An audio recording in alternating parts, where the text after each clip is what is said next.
The Fifth Third Secured Credit Card in 2025 is designed for people who are looking to build or rebuild their credit. Like other secured cards, it requires a refundable security deposit, which also sets the cardholder's credit limit.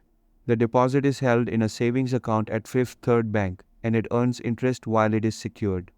This feature gives cardholders a small financial benefit while they work on establishing positive credit history. Since the card reports to all three major credit bureaus, responsible use can help improve credit scores over time.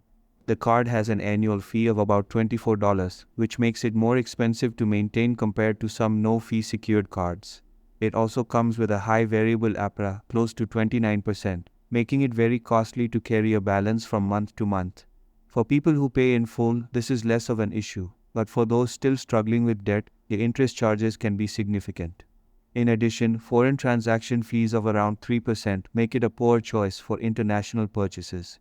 Unlike many unsecured cards, the Fifth Third Secured Credit Card does not offer rewards such as cashback or points.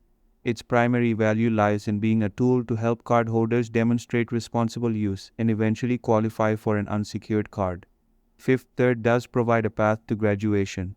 After about a year of responsible use, such as making consistent on-time payments, cardholders may be eligible to upgrade to a no annual fee cashback card. At that point, the deposit is refunded, and the upgrade provides ongoing benefits without the added cost.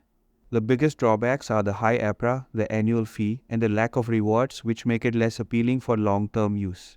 Some users also find that the low credit limits tied to deposits can lead to high utilization ratios if they rely heavily on the card. Despite this, it remains a practical option for those committed to using it strategically as a stepping stone to better credit products.